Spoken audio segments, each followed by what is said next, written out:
allons parler aujourd'hui du mandat de vente, qui est une obligation légale pour un vendeur qui souhaite vendre sa pharmacie. En effet, ce mandat, exigé par la loi, doit être dûment numéroté, doit désigner clairement non seulement le vendeur, mais également clairement le bien qui est vendu. Ce mandat peut être sous une forme exclusive ou non exclusive. L'exclusivité d'un mandat veut dire que le vendeur a l'impossibilité de vendre sans l'intermédiaire. La non-exclusivité lui permet de donner son mandat à plusieurs intermédiaires ou de vendre également directement par lui-même. Bon.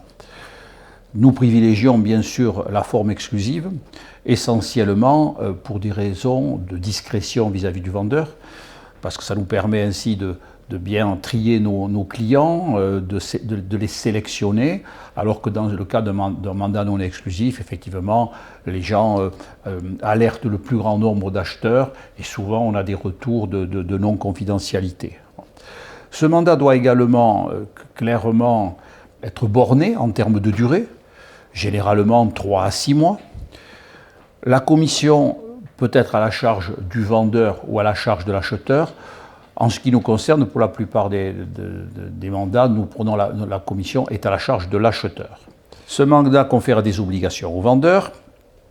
Il doit nous donner tous les documents nécessaires à l'étude de son dossier. Il doit accepter les visites naturellement programmées des acheteurs. Il est obligé d'accepter de signer une offre ou un compromis de vente dès l'instant où le prix proposé et les modalités sont conformes à celles qui figurent dans le mandat. En cas de non-vente par notre intermédiaire, dans le cas d'un mandat non exclusif, il est tenu de nous informer dans un délai court s'il a vendu avec quelqu'un d'autre, à qui il a vendu.